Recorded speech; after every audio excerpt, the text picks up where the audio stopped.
Merci beaucoup. Je proclamerai la gloire de ton nom. Je dirai tout ce que tu as fait pour moi. C'est comme ça, c'est sur ces dernières notes-là que je vais clôturer mon année 2024, qui a été une année très difficile. Mais dans cette difficulté-là, j'ai vu le soleil se lever. Dans cette brume, j'ai vu les rayons du soleil qui sont descendus du ciel pour venir éclairer mon visage. Et je voudrais, à travers cette vidéo, pour ce dernier jour de l'année, selon le calendrier grégorien, dire merci à Dieu. Parce que, franchement, pour ce que j'ai traversé et de la manière dont l'année s'est terminée ou est en train de se terminer, si ce n'est pas un miracle là, je ne sais pas comment est-ce qu'on appelle ça. Même si tu dis que tu ne crois pas en Dieu, qu'il y a des choses qui arrivent dans ta vie, tu ne peux pas ne pas dire ça vient de Dieu. Alors, Seigneur mon Dieu, je voudrais proclamer ta gloire ce matin et dire combien tu as été bon pour moi pour les derniers mois de 2024. Vraiment, j'ai traversé le désert, mais tu m'as fait grandir dans cette traversée du désert. Tu m'as fait découvrir des choses et tu m'as appris à me connaître moi-même et à penser à écrire ma propre histoire. Je te dis merci pour ça. Pour ce dernier jour de l'année 2024, encore toujours selon le calendrier grégorien, je vais vous raconter une histoire et je voudrais que vous fassiez vôtre du thème que je vais aborder dedans. C'est l'histoire d'un monsieur dans un village quelconque qui participait chaque année au concours agricole et qui gagnait la coupe. Et un jour, des journalistes sont venus l'interviewer et c'est comme ça dans les questions dans le village, parce que quand on vient faire un reportage sur quelqu'un, c'est sûr qu'on parle un peu, on pose des questions aux voisins et tout. Et c'est comme ça que les journalistes ont appris que ce monsieur-là qui participait chaque année à la coupe du progrès de leur zone, il partageait ses semences aux voisins. Sa spécialité, c'était les champs de maïs. Et à chaque début de semis, il donnait ses semences à ses voisins et les meilleurs. Et donc les journalistes, quand ils ont fait tous ces reportages autour de lui, et ils lui ont posé la question, mais voilà, on a questionné un peu vos voisins, on a questionné un peu vos concurrents à la limite, et ils nous ont dit quelque chose qu'on n'arrive pas à croire. Ils nous ont dit que vous leur donnez vos semences, c'est-à-dire que les semences, chaque année, vous leur donnez les meilleures semences. Et chaque année, vous remportez. Donc, on ne comprend pas comment vous pouvez donner vos semences à vos concurrents. Parce que ces voisins-là, eux aussi, ils participaient. C'est tout à fait normal et c'est légitime que chacun a envie d'avoir la coupe, chacun a envie d'être celui qui est reconnu comme le bon agriculteur de l'année. Mais vous leur partagez ça. Mais vous ne pensez pas qu'ils peuvent vous concurrencer et tout?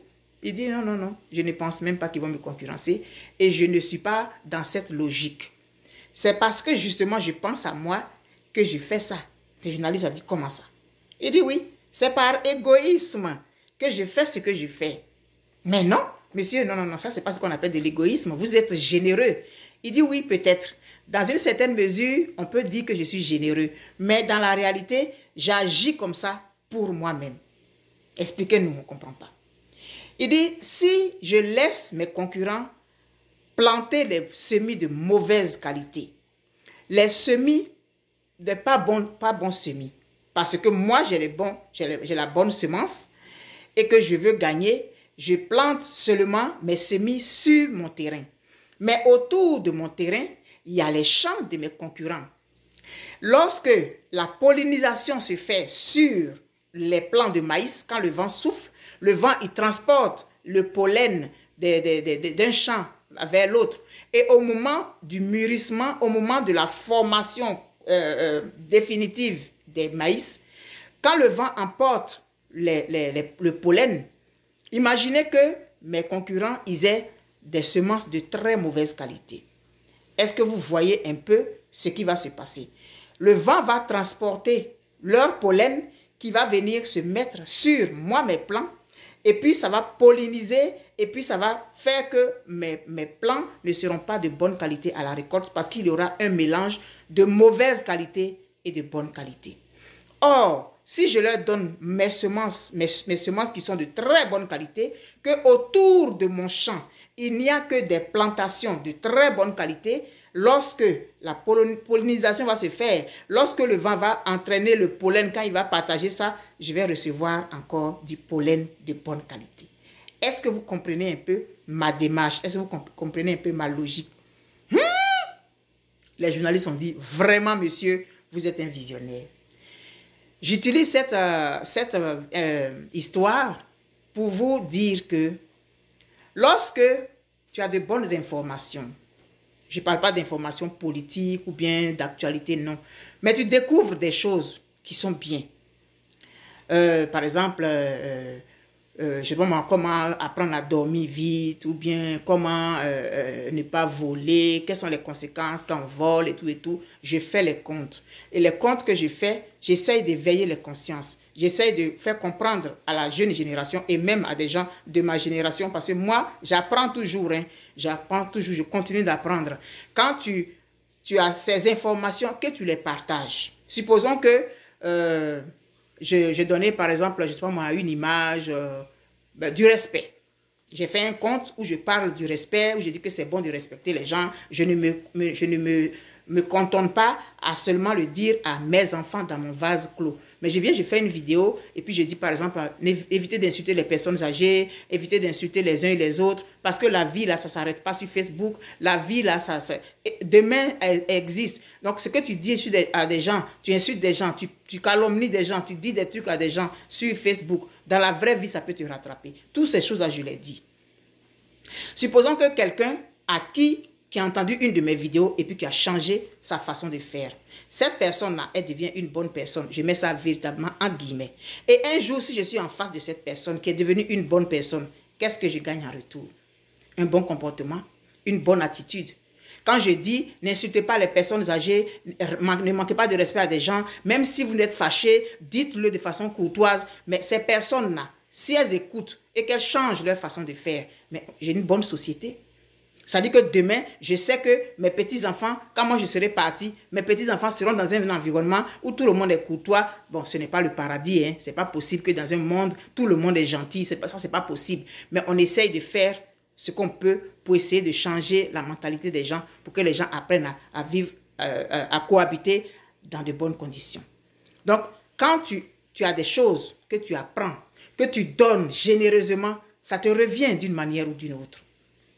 L'égoïsme, dans ce cas-là, c'est vrai, c'est parce qu'il pense à demain. Moi, par exemple, quand je dis évitez d'insulter les gens, ne volez pas, quand vous allez travailler, soyez honnête. Mais si je tombe sur des gens qui ont écouté, par exemple, mes vidéos, pas parce que je suis la plus intelligente, je le dis toujours, je ne suis pas la plus intelligente, mais quelqu'un qui a écouté ma vidéo et où j'ai dit, il faut être honnête au travail et tout. Moi, je tombe sur cette personne un jour, dans un service quelconque en Côte d'Ivoire, et que la personne est devenue honnête. C'est qui gagne? C'est moi qui gagne.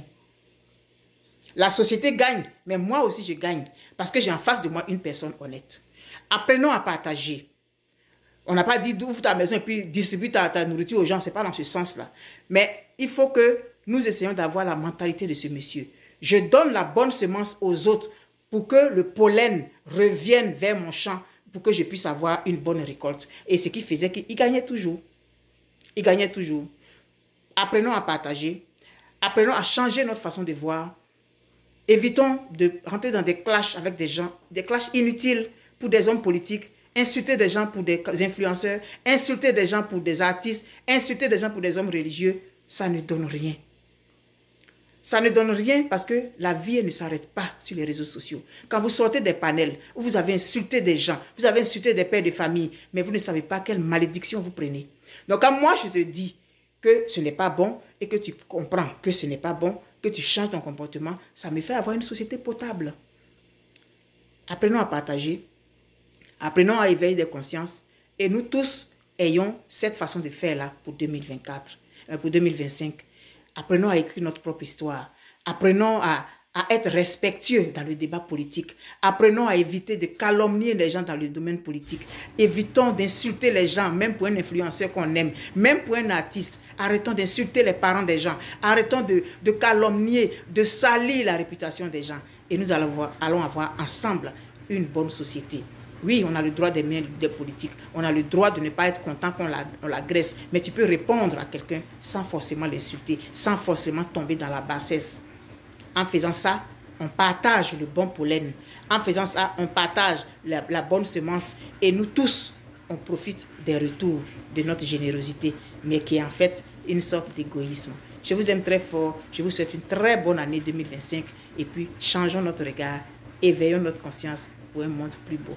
Bye bye.